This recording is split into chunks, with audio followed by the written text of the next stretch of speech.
Hello, everyone. I'm Karen Friedman Quinn, the Adult Programming Associate here at the library. And I'd like to welcome you tonight to the fifth and final session of this series. And tonight, the topic is skilled care. So I'd like to thank Oasis for putting on this series and for all of the really valuable information that they've given us over the past 5 months. So, without further delay, I'd like to introduce you to Paul Dolan, who's a senior care advisor with Oasis, and he'll start the program.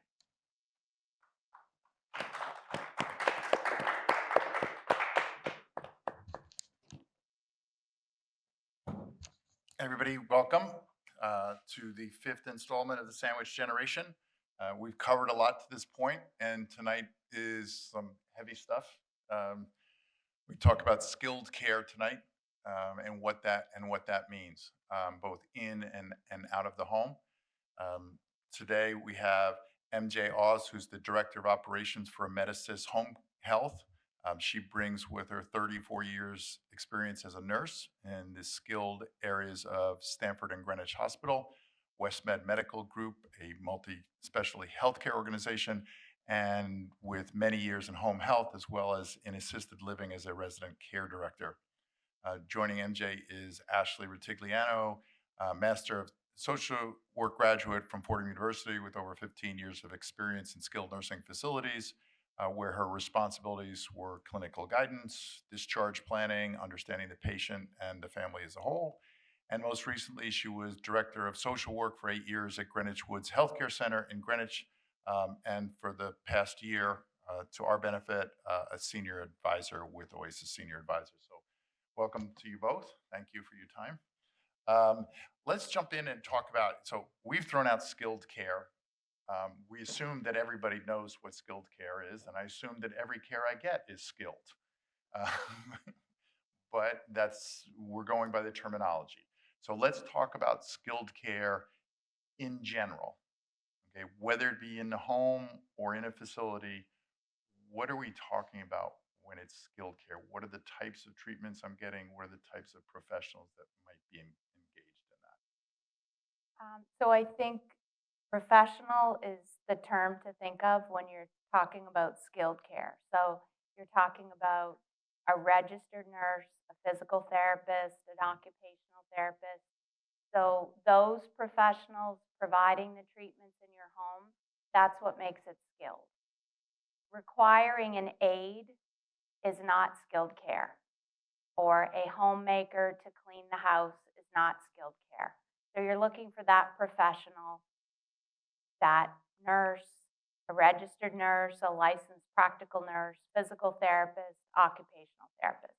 That's skilled care. That requires a doctor's order and specific treatment.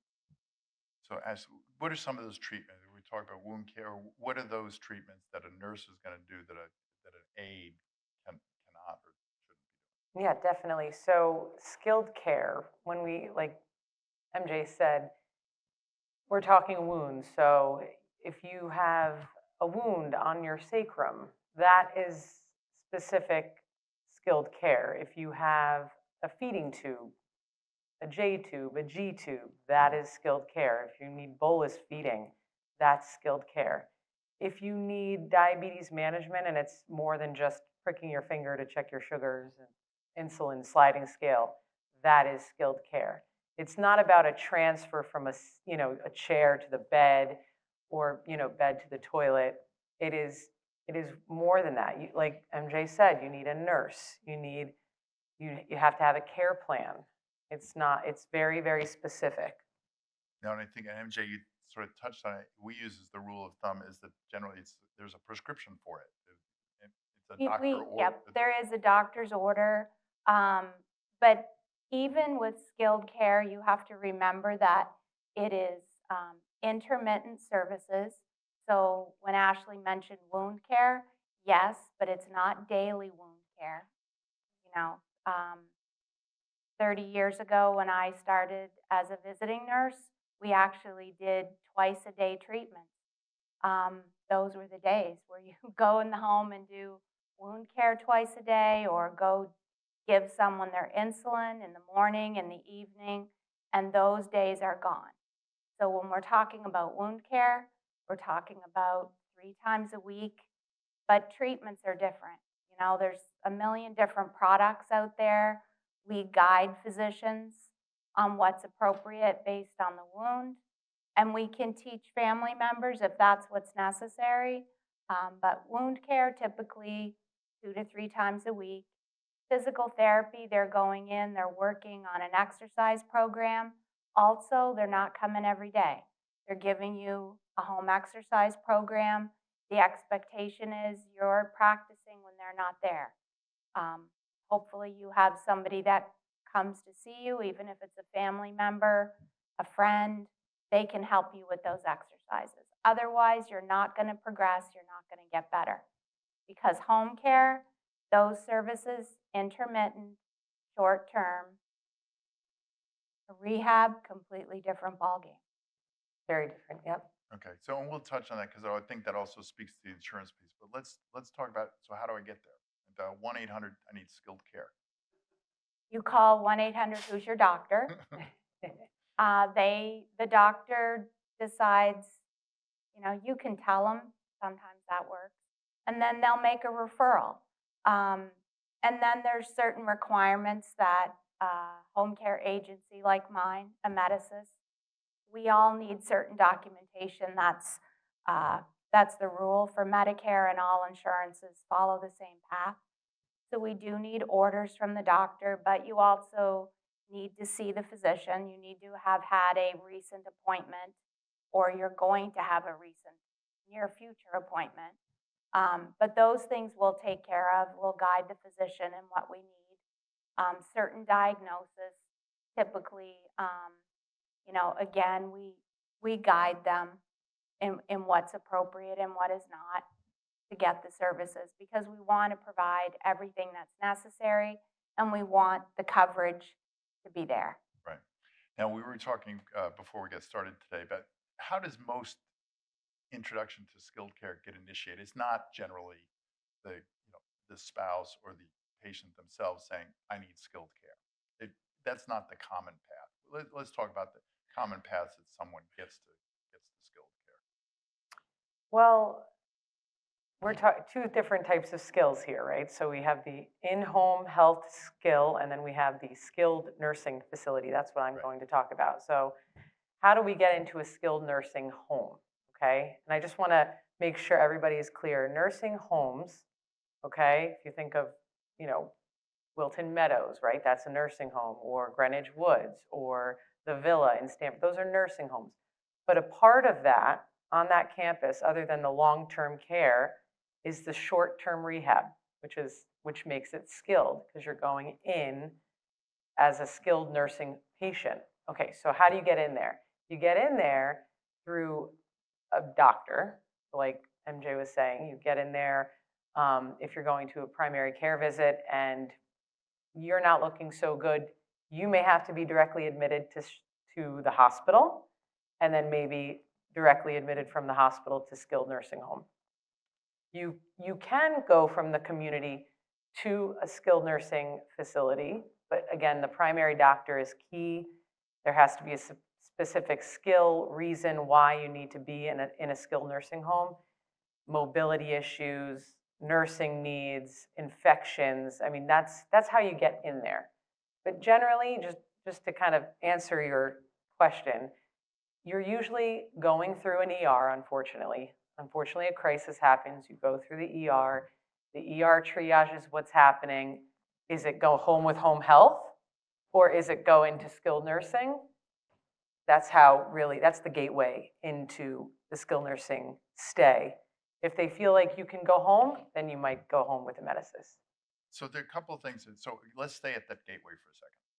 because you don't just then leave the ER and this stuff is laid at the door, because you can't go straight from an ER to skilled nursing Right. and get it covered Right. by insurance, which is Right. part of this. You Right. need to be admitted to the hospital, That's right. inpatient, Mhm. for 3 nights. It's a 3-night qualifying stay. Yes. And then whatever reason you're there for, you'll be, when the doctor is, starting to get ready for discharge, you'll be evaluated by physical therapy in the hospital. That's usually the golden rule, is the physical therapist in the hospital evaluating you to see how much can you do. Because you need to also qualify to go to rehab. And that physical therapy evaluation, that will really, write that script for the rehab in the insurance company. If you can walk 150 feet, 200 feet, you probably are going to go home.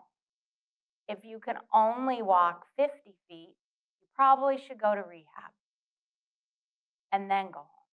And when we talk about skilled nursing facility, the nursing home, remember we're talking about the short stay. You're only going there to get stronger, to get better, to go home. We're not talking about placement in a nursing home. It's just going there, getting stronger, feeling better, going back home. And that's not an open-ended thing, right? Nope. I think what people don't understand sometimes is that there are stated goals when you're sent Yep. to the skilled nursing or referred to Exactly. skilled nursing, Mhm. not randomly. What does it look like? What is the hospital telling the skilled nursing facility? It's all about the documentation. Like that physical therapist who goes to see you, and then they document in their note, she can walk 50 feet with a walker with somebody walking with her. That's really crystal clear. You're not safe to go home. And nowadays, everything is about safety because the hospital wants to make sure you have a safe discharge plan. That's their responsibility, right? So they want to make sure you're safe. So you go to rehab, that will most definitely be enough information for the rehab to accept you. And then once you're there, you'll be evaluated again by a physical therapist, and they'll develop a plan and a goal. They also consider, where were you before this event happened? Maybe you fell at home, but before the fall, what could you do at home? And they ask you. If you have family, they ask the family. They want information from your doctor. Hopefully the doctor knows what you were capable of before. And they develop a plan with you. What's your goals? What do you want to be able to get back to in order to get back home? You must have, I mean, Ashley, I'm sure that over your period of time, you had plenty of people come to you from a hospital and their goals weren't exactly in line with what your team thought their goals No. could or should be. Can you walk me through? That must be a difficult conversation. Always. Like, Yeah. So, yes, always. I shouldn't say always, but most of the time. And it was because of a few things. One being the insurance, right? So you're in the hospital, okay, just to backtrack, you're in the hospital, you can only walk 25, 50 feet, you go to a skilled nursing facility. Okay, what insurance do you have, right? So I have a Medicare A, or I have a managed Med A plan, like United Healthcare. And I can tell you that most of the time, nobody understood the difference between the two. I think I signed up for Medicare. I don't know. I'm not sure. So that was like the first conversation. And then they realized, okay, the skilled nursing team has a plan for you to only be here for 14 days. I can't get better in 14 days. How do I do that? Well, unfortunately, it's based on insurance.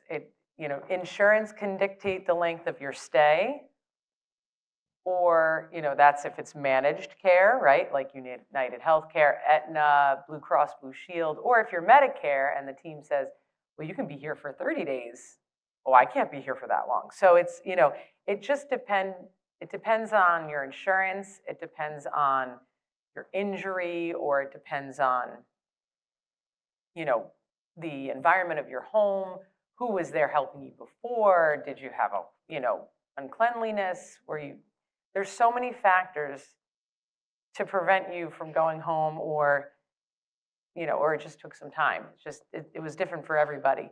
Or family dynamics, or who was power of attorney 2 years ago, and now we're switching it all of a sudden because, people have changed, or daughter moves away, son's here, who takes care of one more, the list can go on.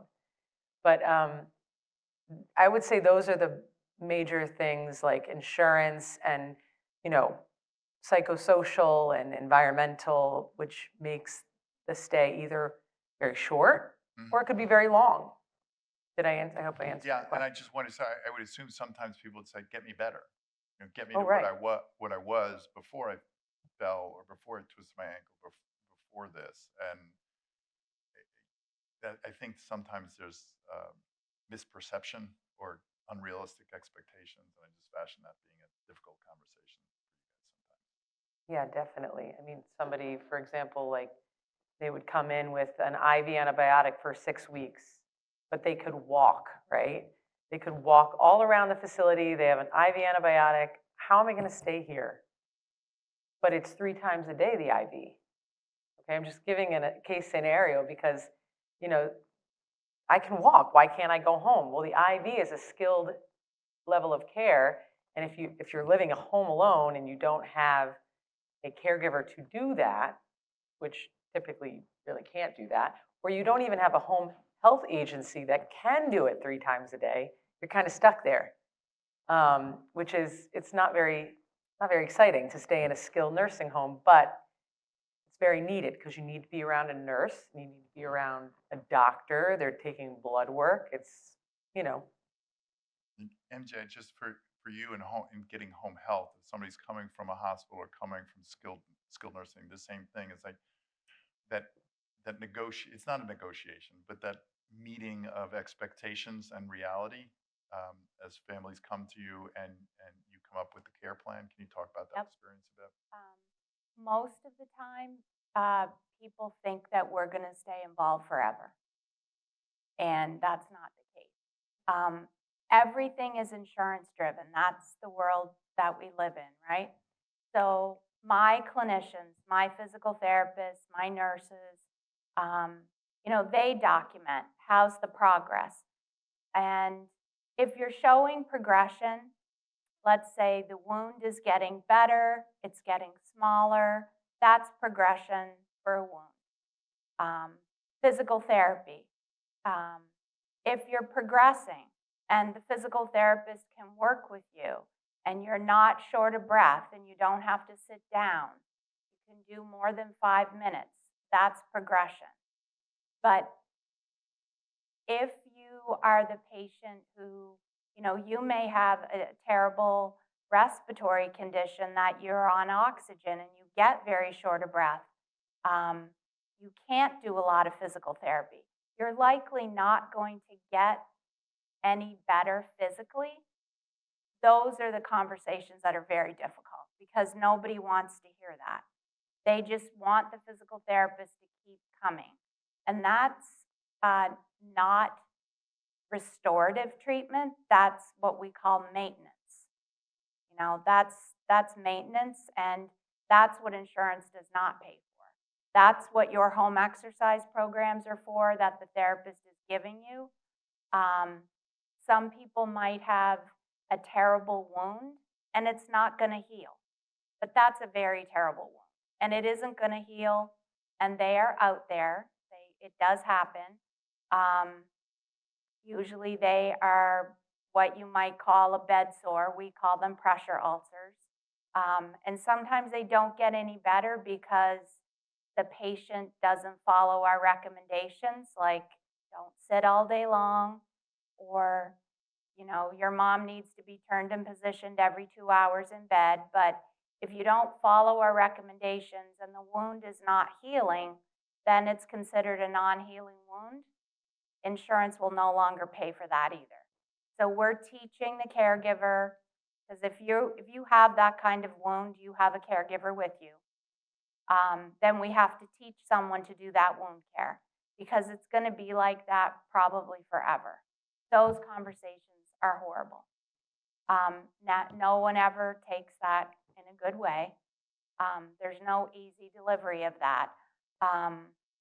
And also, nurses and physical therapists don't want to deliver those messages either because they want to make everybody better. That's why they're doing this job. But yeah, difficult conversation. So when we hit that point where our expectations are beyond what I'm going to get, I want to just explore the type of things that how I should react. And one I would say is, what kind of advocacy can I be as we get down there? What are the hints, tips, or tricks for advocating to extend or augment? And the other is, when I've exhausted that, what should I be doing? Because that wound didn't disappear just because I can't get care anymore.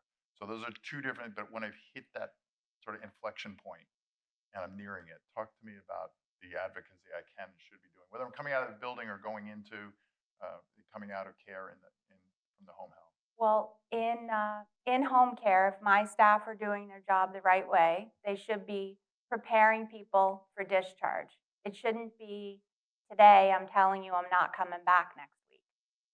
That should not happen. If you've ever been in the hospital and you've been given a notice of non-coverage where they're preparing you for discharge from the hospital and they have you sign a piece of paper and you can disagree with that and you can call the 1-800 number and appeal your discharge, the same thing serves in home care as well. So my staff would give you notice, we plan on discharging and this is why. They serve you with the paper, you call the 800 number and you say, I want to appeal the discharge. That company then notifies me and wants all the medical records to be reviewed. And then they're either going to agree with me or they're going to agree with you. And if they agree with you, then we keep going for a certain number of times or weeks, whatever we agree upon, and then we see how it goes. Most of the time, if you're at that point in your home, then perhaps you shouldn't be at home. It might be at that point that it's not a safe situation, and maybe an assisted living might be the right decision, maybe a nursing home might be the right decision. We call that a higher level of care.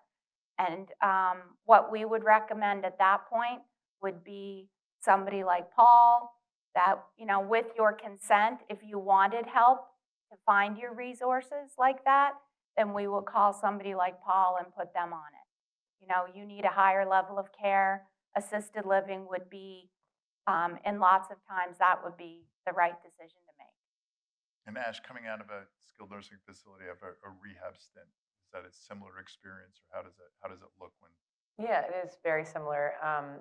When you're coming into skilled nursing, the social worker is the one that you would want to befriend because they really are, sort of driving the care plan. They facilitate a lot of what you do there.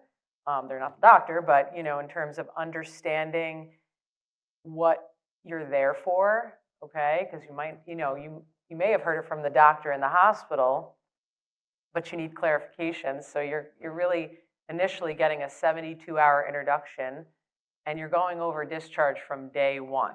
Okay, so just like you said, you're talking about the plan from the second you get in that bed, which is always kind of like, oh, that's I just got here. Can you? But there's a reason for that, because you want to make sure it's very clear that it is a short-term stay, that it's always subject to change based on insurance, based on your needs, based on your wishes personally. It really just, it depends. So yeah, we talk discharge from day one. We talk about Medicare, whatever the coverage is, why you're there, who's going to be taking care of you, the purpose of the stay, for how long, and be prepared. There will be a discharge plan as we go through every day. We're going to talk about it. You might, this is what I would say to people. We're going to have a care plan halfway through the stay to discuss with the interdisciplinary team what's really going on, what you're going to need to put in place. Is it going to be some home health? Is it going to be DME? Is it going, medical equipment? Is it going to be that you're going to need a 24-hour caregiver? Or do you need a nurse? Or do you need assisted living? In that sense, we would refer to Oasis, right? So, or do you need to stay in memory care? Do you need a secure unit? Whatever it is. Yeah, these conversations were hard, but families would appreciate how transparent we were from day one, because then they were prepared. So if you ever do have to go into a skilled nursing situation, and I hope you don't, please do your advocacy, go to the social worker, be present to the team, let them know you care, or that you don't care, whatever. It really is important. These things are real, okay? You wanna make sure you express yourself and you're there every step of the way so that you clearly understand what the next steps will be. Yeah, and I think there's a booklet in the back about discharge, and I think it applies to hospital discharge, skilled nursing discharge, and home health discharge. Is discharge planning starts upon admission.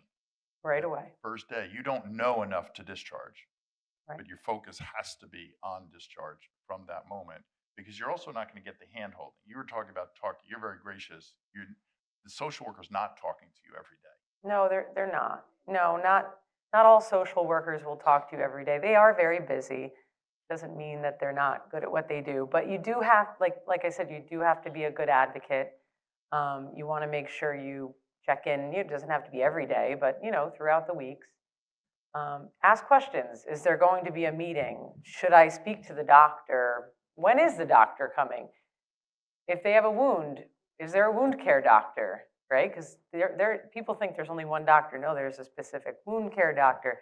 There is a podiatrist for feet. There is, all these different players that you don't know unless you ask. So really, again, befriend the director of social work, discharge planner, whoever it is, and ask good questions. It's very important. So are cookies better than coffee? Well, for me, it was coffee, but yeah.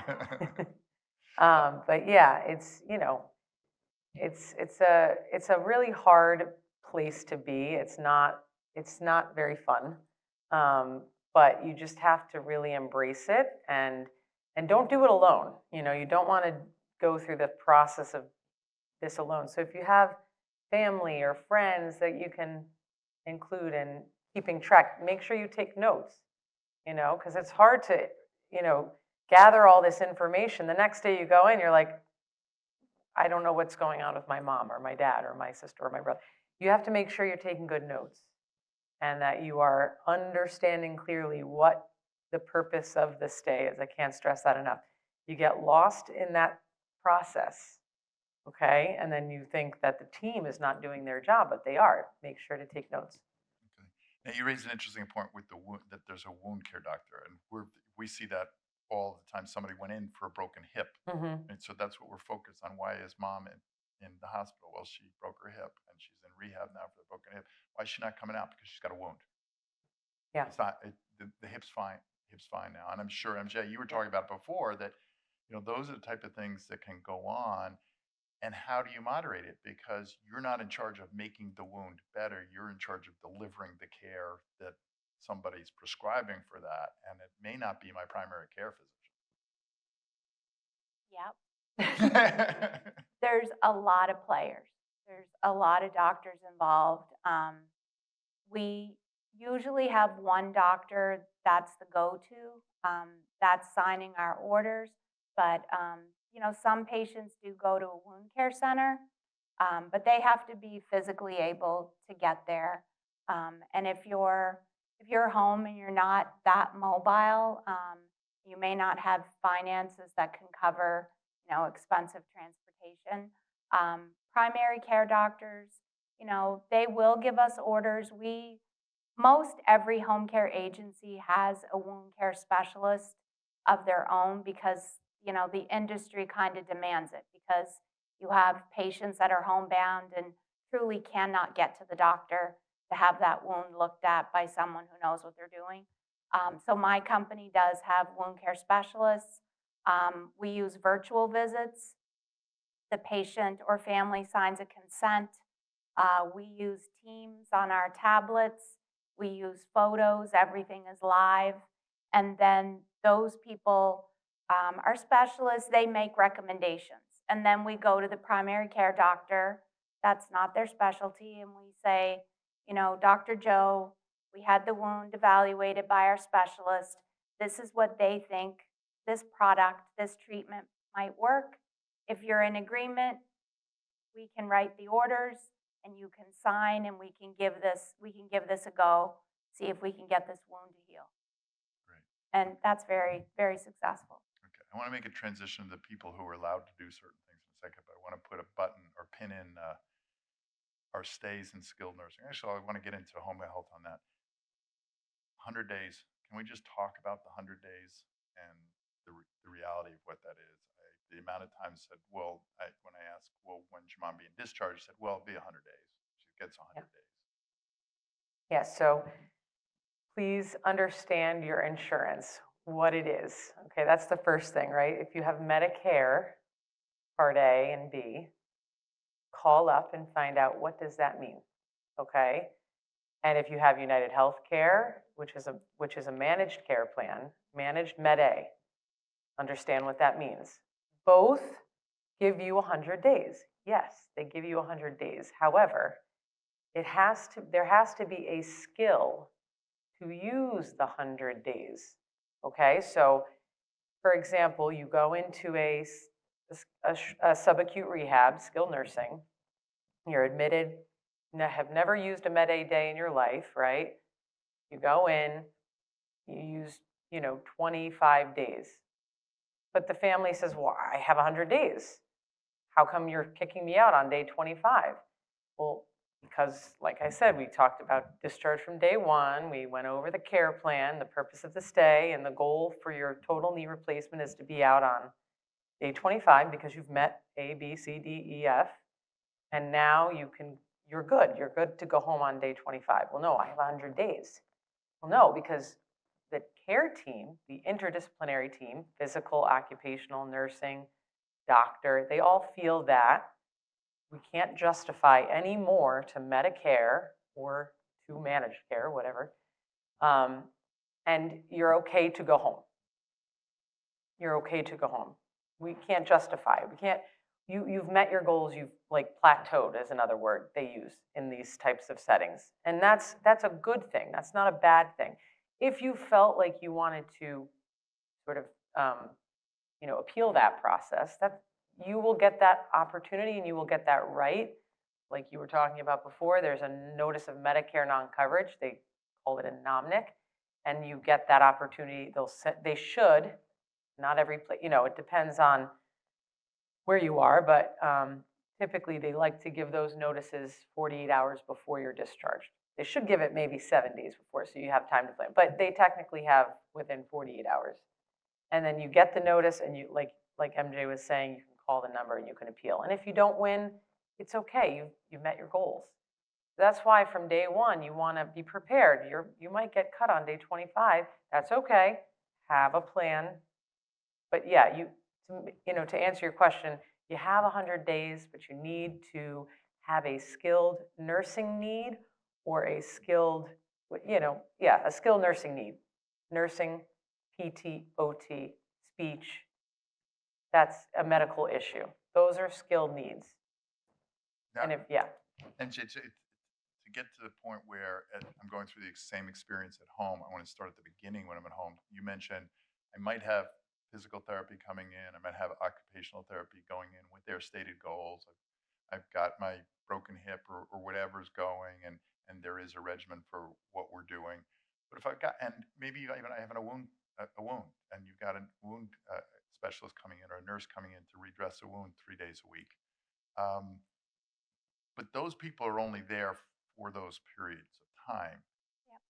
I'm not going to Target on my own and doing I'm still hurting. I just got out of the hospital or rehab. What are the other pieces that I'm putting around, or what are the scenarios you see that we have to add, and what's covered and what's not? So usually, I want to say most of our referrals come from the hospital, and the case managers, the discharge planners in the hospital do a really good job of assessing you and what your functional level is, what kind of help do you have at home. Not everybody has somebody in the home with them, but that discharge planner makes sure that, you know, okay, she has a daughter and the daughter comes once a week and puts frozen meals in the freezer, or they are getting, Meals on Wheels is going to deliver. Again, that's part of your safe discharge from the hospital. Um, you need to be able to, what we say, mobilize yourself when you get home. So, okay, you can't walk 100 feet, but I need to make sure you can actually get out of your bed by yourself and get to the toilet. You can get out of your recliner and get to the toilet if you're living alone. Otherwise, you should not be alone and you need a caregiver with you. Um, and I want to say 9 times out of 10, the discharge planner in the hospital does a really good job of identifying those issues. If my staff gets in your home and that's not the case, then we are going to say you're not safe to be by yourself and you need some help. And then there's resources that we can give you. Sometimes it's really not good and we're going to send you back to the hospital. Because sometimes they might have missed something. Maybe somebody wasn't truthful. I mean, we all rely on information and we're hoping the best that we're being told the true story. But sometimes that's not the case. And we have to send someone back to the hospital and maybe they need to go to rehab. Maybe going home was not the right decision at that time. So everything is good. We're going to come back. The nurse is going to come 3 times a week. And then maybe you're also getting physical therapy. So I tell my staff to not everybody come on the same day. First of all, that's exhausting. But second of all, we try to spread our visits out so that if my nurse is going Monday and everything is great, and then physical therapy is going to go on Tuesday, they're going to do their thing with the exercise program, but they're also capable of doing a blood pressure. They're also more than capable of listening to somebody's lungs. They're capable of checking the medicines. Are you taking your meds? Show me. So that's the preference. So as many different professionals that are seeing you, I try to educate my staff to spread those visits out so that we have eyes on you as many days as we can, right? Having 2 or 3 different people going in and seeing you on Monday and then nobody comes back for a week, chances are you're back in the hospital by Friday. And I'm not happy when that happens. Now, for those times, if at least in the beginning, say I can't get from my bed to the toilet I just need somebody under my elbow. Then A you little need to bit. have a caregiver. And so how does that happen? How is that initiated? Can it be initiated from the hospital? Can it be initiated by you guys? Can it be covered by Medicare? If it is, Yep. what So are the limits? those things should be initiated by the hospital, and most of the time they are. If it isn't, and that's what we find when we get in the home, we're going to say you need somebody with you.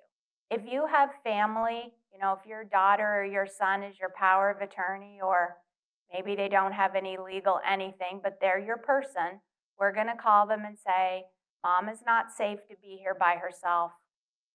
She needs somebody. What can we do?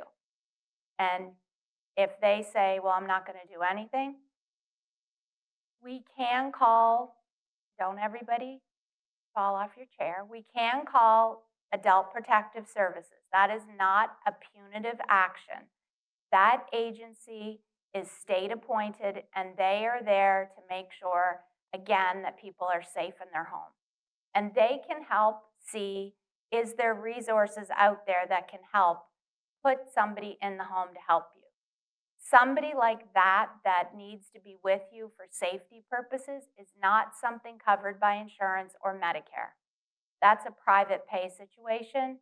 Sometimes Medicaid will pay for things like that, but your Medicare, your Anthem, your United, those things are not covered. Those instances are very rare, honestly, because I think the hospitals do a really good job of saying, you know, these are the reasons why you should not go home. You need to go to rehab first to get stronger before you can go home.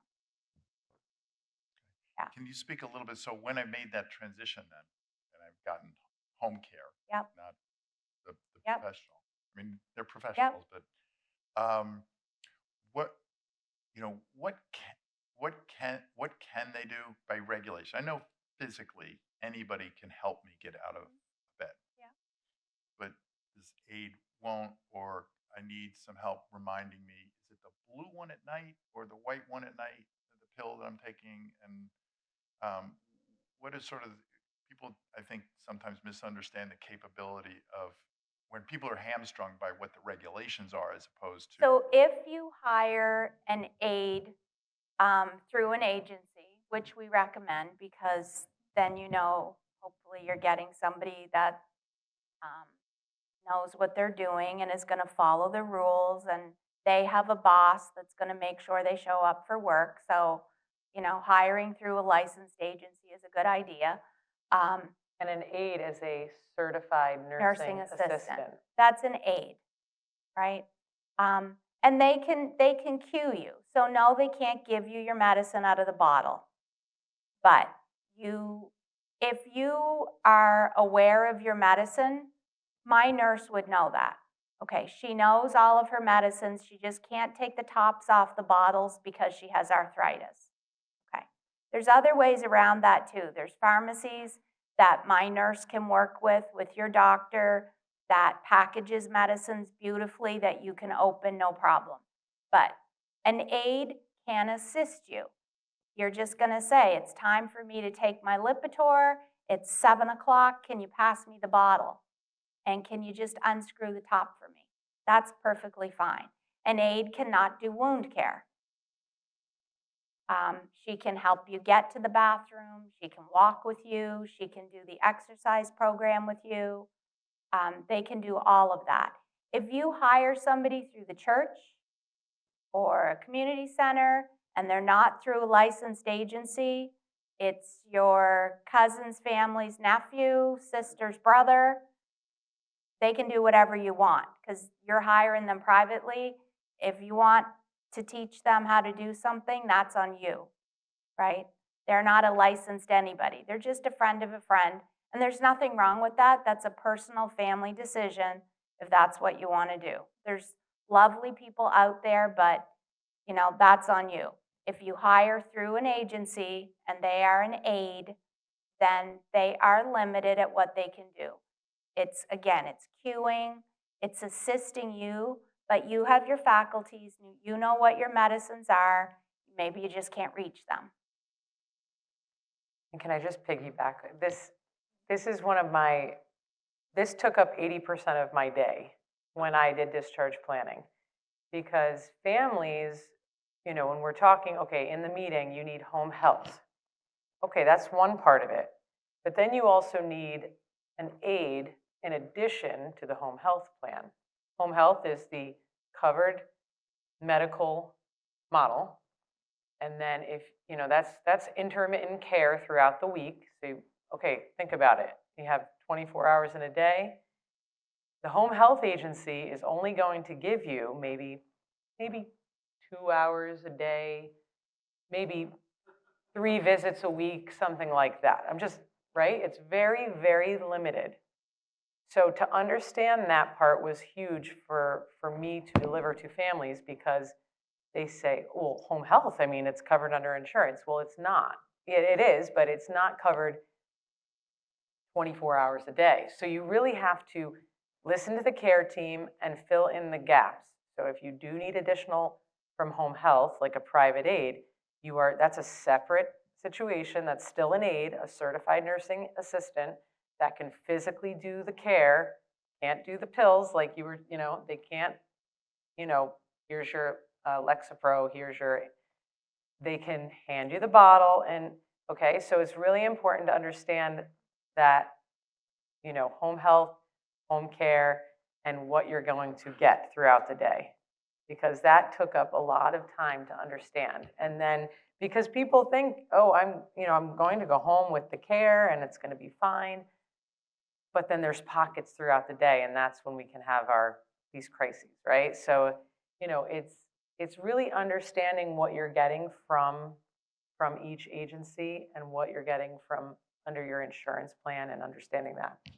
Now, MJ, I was just thinking about this, especially with your background, both long-term and when you were in assisted living. There's a phrase that we use a lot that comes into play that I don't think most people are aware of, which is chronic and stable. And chronic and stable mean they mean the same thing, but they trigger different things in home health versus, say, assisted living. In one place, it's the green flag, and one place, it's the red flag. Yep. Can you talk about that phrase?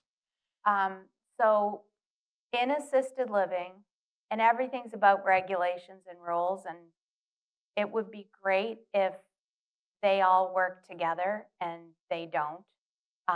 In assisted living, the resident has to be chronic and stable. And the reason is that in the state of Connecticut, assisted livings cannot provide what they call skilled care. You can have your medications given to you by the nurse in the assisted living. That's the extent of anything medical in assisted living.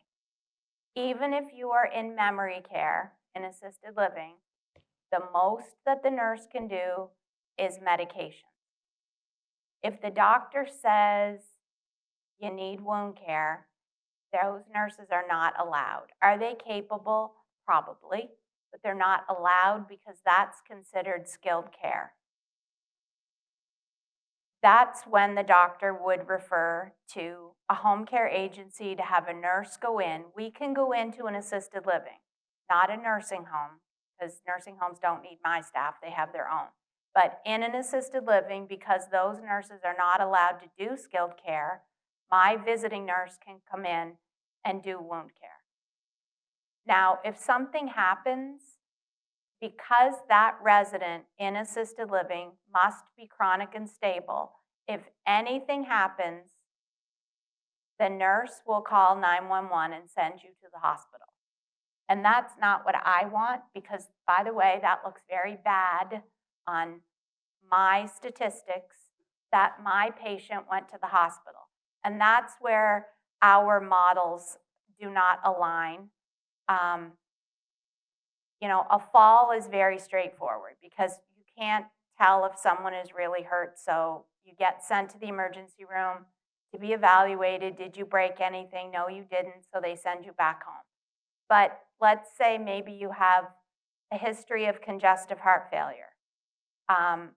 If my nurse could be called, what we would do if you weren't in an assisted living and you were living in your home down the street, if you noticed that your feet were swollen and you were a little more short of breath, we instruct you to call us because we are available. That's what we're doing.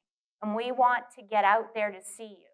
Let's say the nursing plan was we're coming twice a week to see you and you have congestive heart failure. You were just in the hospital. The doctor adjusted all your medicines for you. So we're following you twice a week at home. But we're teaching you. I'm coming back Thursday, but in the meantime, it's Monday. If you get up tomorrow and your feet are swollen, and we also teach you to weigh yourself, and you get up tomorrow and you weigh yourself and you've gained 2 pounds, that's not from the chocolate cake you ate. That's fluid. That has to do with your heart. You need to call the office. My nurse is going to come out the same day, and she's going to call the doctor and say, Mary gained 3 pounds overnight. Her feet are swollen. What would you like to do? And most likely he's going to say, I want to increase her Lasix. And that's what we're going to do. And we're going to try to keep you out of the hospital. But when you're in assisted living, what happens is the nurse in the assisted living goes and sees you and you're short of breath and your feet are swollen and they send you to the emergency room. And then, or they might not do anything because they don't do skilled care and they might not have caught that and neither did you, and you wait and now it's 48 hours later. Now you really need to go to the ER and then you're admitted again and you have a hospital stay. So we do a lot of educating. My nurses do a lot of educating, and I think one of our biggest challenges is that chronic and stable situation Because it ends with, With- that means you stop in the home. with the assisted livings, and my nurses don't understand either. And I have a background and I'm trying to educate them. It's not because those nurses are dumb. It's not because they don't want to do their job. Legally, they're not allowed to do that. There's also, a wound treatment that we used to do forever that is no longer a skill under Medicare. And sure enough, every doctor in assisted living in the state of Connecticut always orders this wound care for a skin care. And it's not a skill anymore. So now we're trying to educate all those docs in the assisted living. Xeroform gauze is not a skill anymore. So we have to do something else or we can't do it. But to the assisted living, it is a skill. Those nurses are not allowed to do it. So it's so complicated. It is. But it's great to have, I'm fortunate that I've worked in different arenas and I can help people put it all together. So I want to get to something real simple that we can button up with and open up to any questions we have. You talked about looking at the environment at home and how to prepare it, because it's not just about having the people. I may have to make some modifications. I may need things that I didn't need before.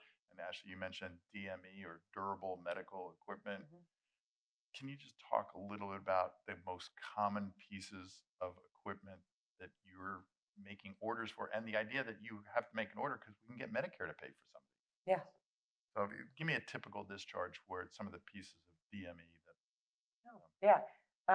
Well, usually it's a rolling walker.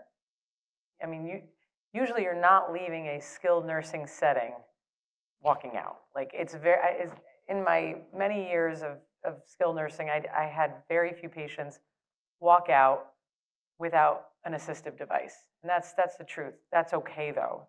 Doesn't mean you've done a bad job. You just need a walker or a cane, very few canes, or you might need, in some cases, you might need a wheelchair with leg rest to elevate your feet, to prevent any swelling. Maybe you need a hospital bed. Maybe you need a commode for over your toilet seat so that it raises, it's easy to get on and off. Maybe you need a grab bar. Maybe you need a shower chair. These things are not bad, okay? Folks would be like, I don't have space for this. Well, I can tell you right now, if you have a small New York City apartment, it will fit in those places. It will fit in your home, in your, whatever, it will fit. Trust me, because they adjust. These things are covered under Medicare. They are not all covered under Medicare, but the big ones like hospital bed, wheelchairs, those are usually covered. Mattresses, when you need a mattress to prevent sores, that's when we're getting into like, maybe there's, some private pay costs, but honestly, these devices are worth paying for. And if you need it, if you can't afford it, there are other avenues you could take to rent and things like that. But yeah, I mean, durable medical equipment is very, very helpful to help you get around your home. Don't think it's not ugly, it's prevention, and they're great tools. Okay, well, and thank you both very much. Yeah. If anybody's got any questions.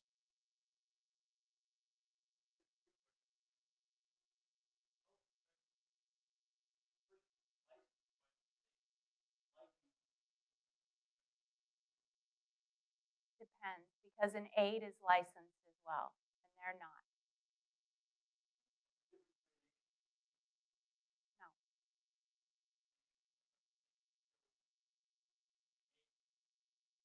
An aide is an aide is an aide.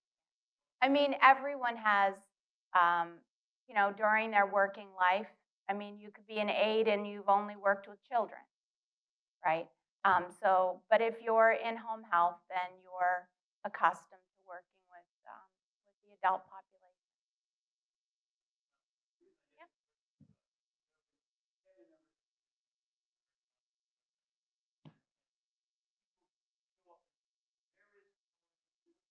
Yep. Yep. Just ask them. Yeah, just ask. And also, every state is different, by the way. Regulations are different in every state. And Connecticut has one of the most stringent regulations.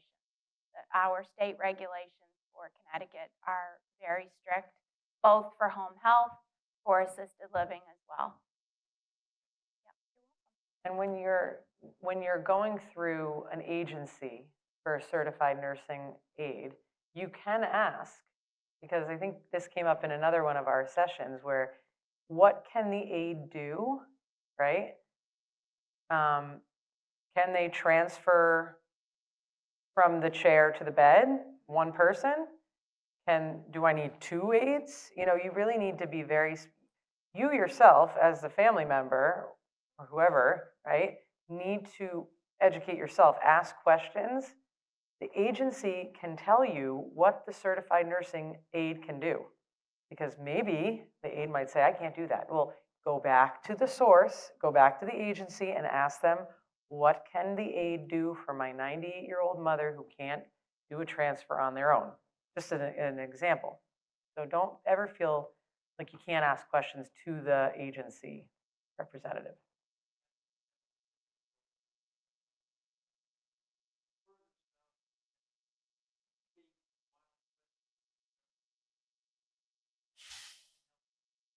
Oh, I see. It varies state to state. It's not just south. I mean, you can go south. There are plenty of places to think Connecticut's the wild, wild west. Your neighbors to the south think Connecticut's Did you the have wild, a wild west. question?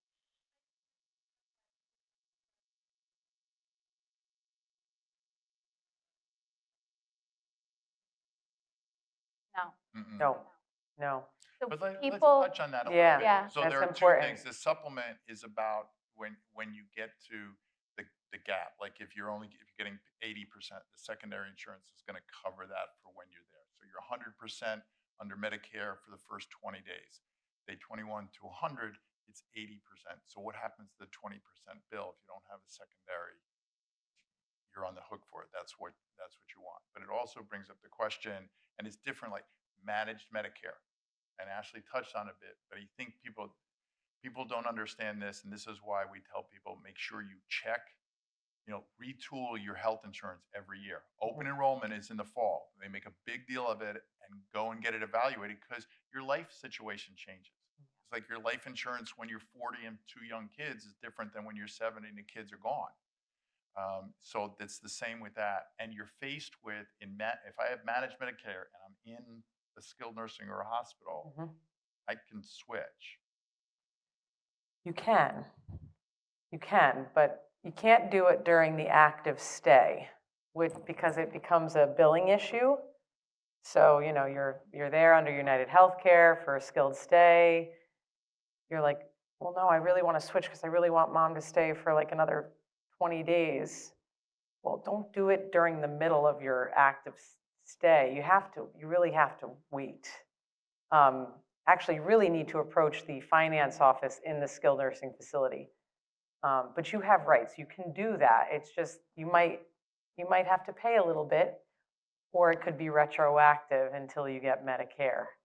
That's complicated. I mean, I know enough about it. I could walk you through it, but yeah, you really have to go to the finance office if you're in a skilled nursing facility to say, hey, I want to switch over to Med A.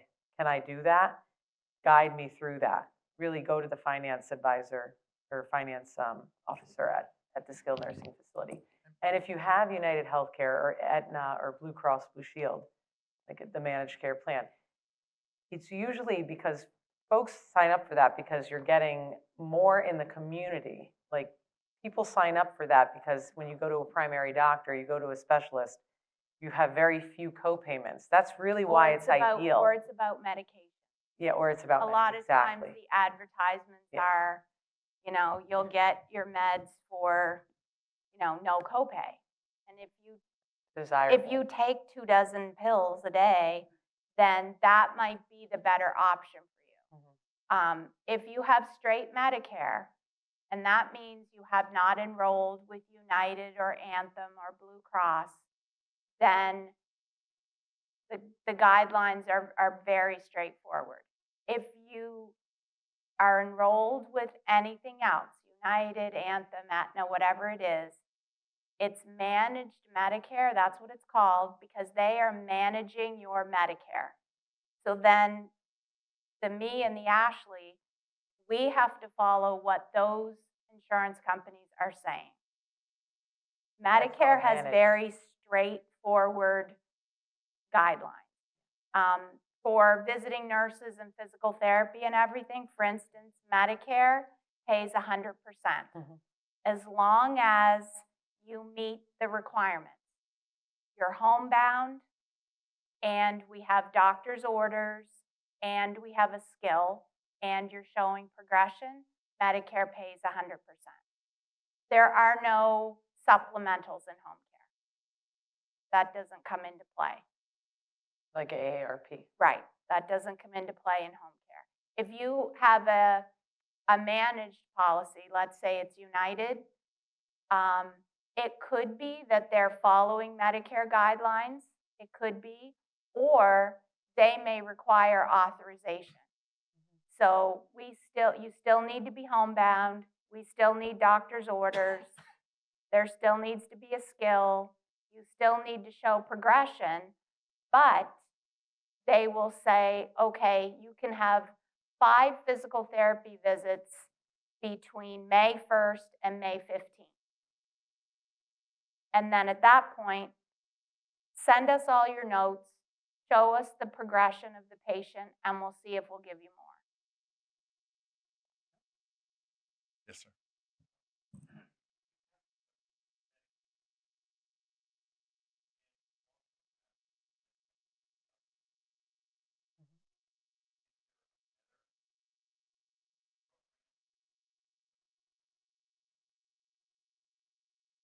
Those are usually pretty good from my experience, but I'm no specialist in that.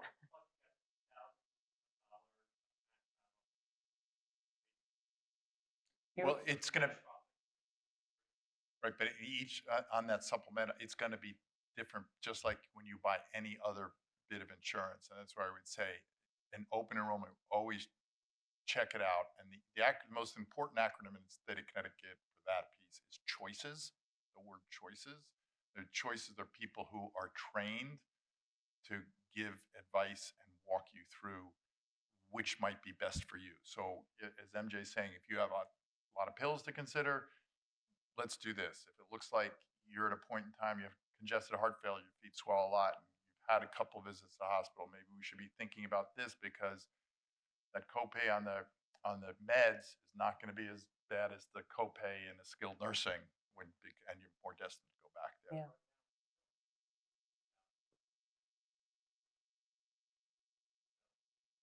But for some people, that's significant.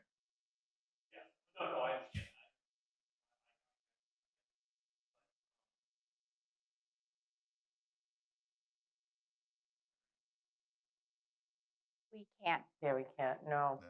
we can't. You have to make your own. Unfortunately, that's something, we've All got a about marketplace, and education. we go shopping, and you like those oranges, I like these No. oranges. You told me to We go have to hints, Aldi, but- the steak was so good there. No, it wasn't. The perfect analogy. Right? Yeah. Anybody else?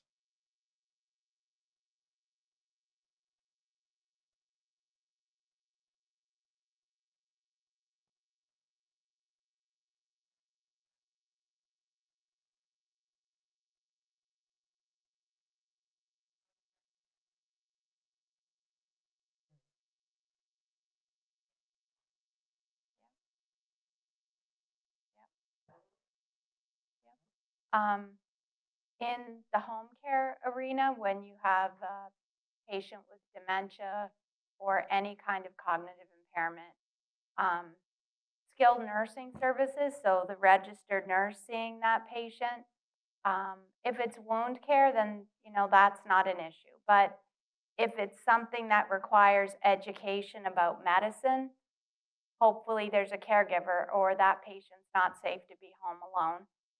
And we would call Adult Protective Services. Um, there is a caregiver involved and the doctor wants physical therapy. Sometimes they can do that for a little while and maybe provide education to the caregiver on home exercise, but that patient's not going to retain that education. So the caregiver is taught, then they do that home exercise program when the physical therapist is not coming. Or maybe they need teaching on wheelchair transfers or bed mobility, something like that. And if they're at home and there's no caregiver and the family, you know, can't do that, maybe they're not local, whatever the reason would be, assisted living is a great option in one of their memory care settings, um, or skilled Yeah. nursing facility. Yeah. On my way here, I was talking to a family member, called me and went over this exactly, that they are the caretaker for their mother, and she has 2 younger children. And she was like, I don't know what to do anymore because I work, my kids, they love their grandmother, but my mom let the cats out and then went after them and then didn't know how to get back inside and then has been combative. I mean, these are things that you want to listen to, right? Somebody's combative physically, or they're, verbally, or they're kind of getting lost within the home or outside of the home, or they forget to turn the stove off, or they said they took their meds, or they said they took a shower and they didn't. I mean, these are really important memory care points to kind of take a look at, right? So she said, what do I do? Well, I mean, I did provide her a lot of good options. It all depends on the financials. It depends on the care needs of the patient. So breaking that information down really helped her.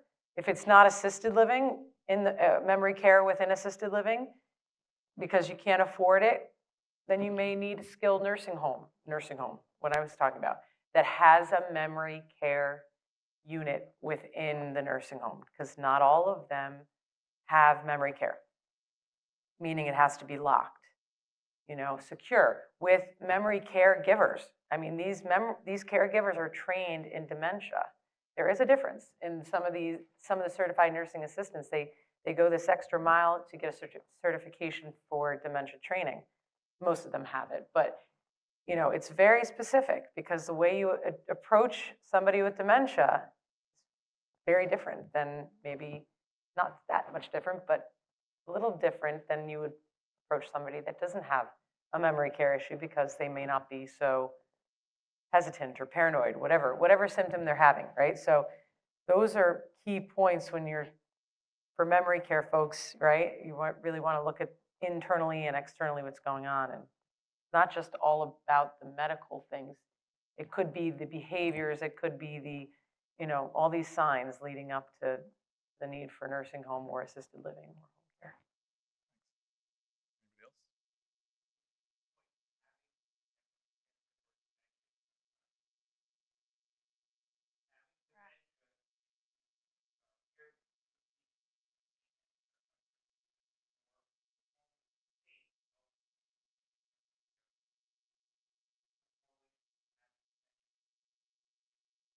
Yep. Good point. Yeah. For any of the other questions, oh, sorry.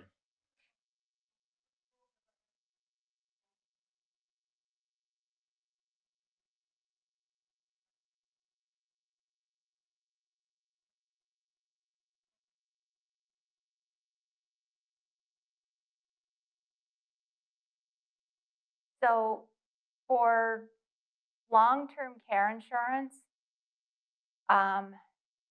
that is for personal care. So that is for care that an aide would provide. So not skilled home care. That would be for an aide to provide. That's how you would we say tap into your long-term care policy. Yes, It could and too. Yeah. in assisted living, you would need aid services. Mm. So when you go into assisted living, you would be assessed by one of their nurses, usually the director, and they would determine with you what your needs were. Really simple. Let's just say you need an aide to help you every other day with the shower for safety. They don't need to get in the shower with you. They just need to help you get in, turn the water on, and wait for you, help you get out so you don't fall. Most of the time, that's going to qualify for your long-term care insurance. And then they usually have, they'll tell you what their daily pay is. And if that qualifies, then they could tell you, we pay, $200 a day. And you would get reimbursed for that money. And then you would usually use that to pay your bill to the assisted living. It does not Yes. qualify for home care, but not with a skilled agency. That would be an agency that just does aid services, not with nursing, not with physical therapy.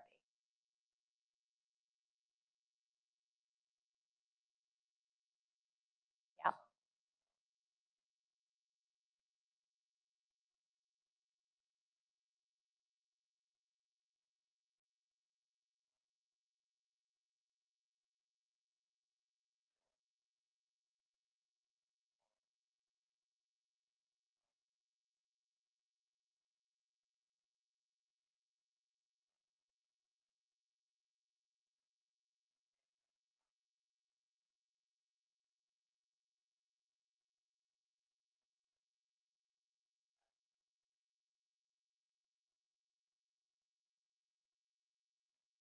There are different terms. There's so many different options. It's a quick read if you know what you're looking for. Mhm. Yeah. Mhm. Yeah. Yeah. Right.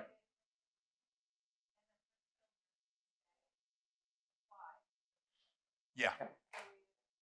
Yeah, it's a strategy on making sure just get that clock ticking, and there are a number of ways to do it.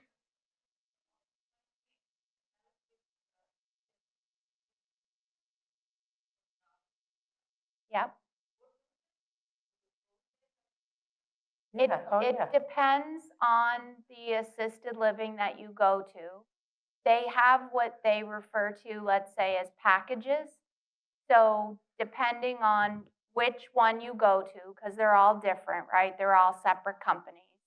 Some of them have care that the aid would provide is included in your rent. Other companies don't. So your rent is separate. And then if you need help from an aid, then you're purchasing that piece separately. Or maybe you need a nurse to help you with your medicines in the assisted living. Some of those things are included in your rent, and other companies, they're not. It's like a la carte. Is that the right way to say it? Yeah. So it depends on where you're going. And this gentleman right here is a wealth of knowledge about all that stuff. Yeah, it's there are bespoke levels of what you need. And it can start as something as simple as I have compression socks and they're really hard to put on, or I get dizzy when I go to tie my shoes. Well, that's dressing assist. And so you need that.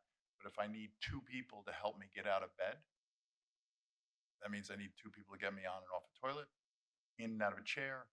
And so you need much more attention, and they'll have those on gradated scales.